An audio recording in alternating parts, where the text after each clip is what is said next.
Assalamualaikum warahmatullahi wabarakatuh. Perkenalkan, nama saya Arya Pratiwi, NIM 2100542045, Prodi D3 Perbankan dan Keuangan.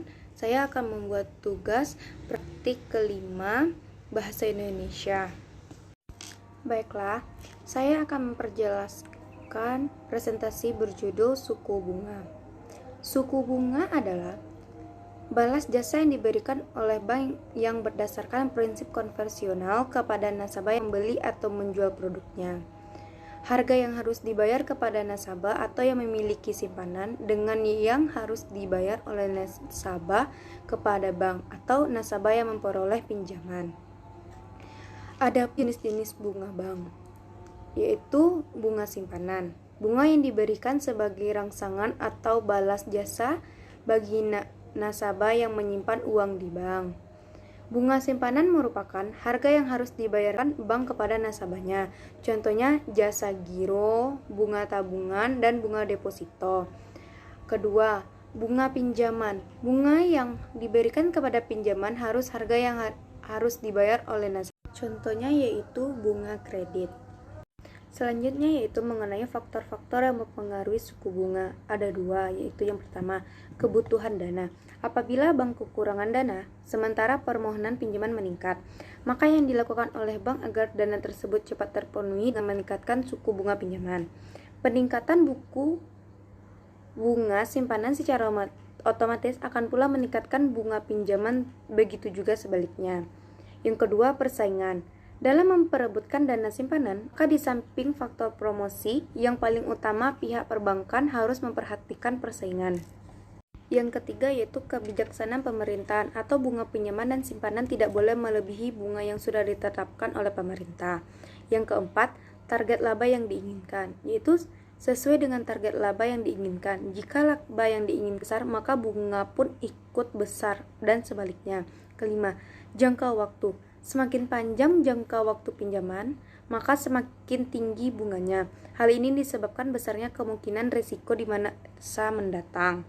Yang keenam, kualitas jaminan, yaitu semakin liquid jaminan yang diberikan, semakin rendah bunga kredit yang dibebankan dan sebaliknya. 7. Reputasi perusahaan, yaitu bona fides. Suatu perusahaan yang akan memperoleh kredit sangat menentukan tingkat suku bunga yang akan diberikan nantinya. 8. Produk yang kompetitif, produk yang dibiayai laku di pasaran. Produk yang kompetitif, bunga kredit yang diberikan relatif rendah jika dibandingkan dengan produk yang kurang kompetitif. Kesembilan, hubungan balik, yaitu bank mengelolakan nasabah antara nasabah utama primer dan nasabah biasa sekunder. Pengelolaan ini berdasarkan keaktifan serta loyalitas nasabah yang bersangkutan terhadap bank.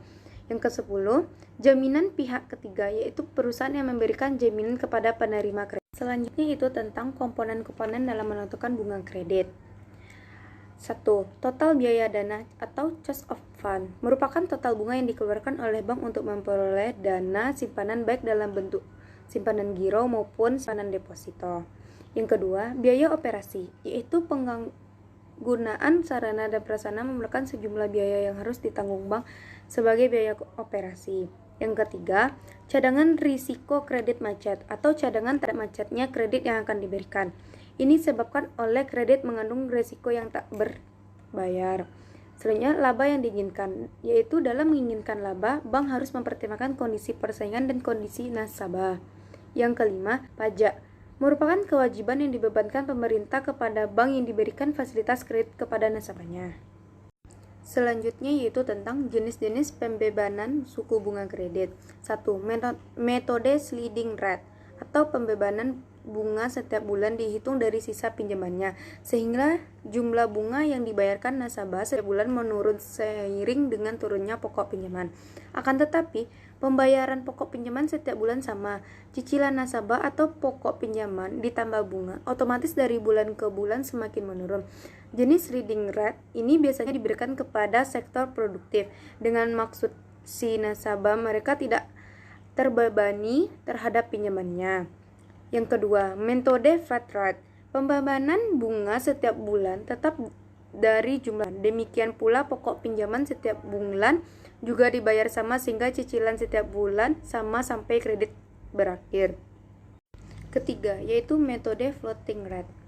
Sekian hasil presentasi saya yang berjudul suku bunga. Salah dan jangkal saya mohon maaf. Wabillahi taufiq walhidayah. Wassalamualaikum warahmatullahi wabarakatuh.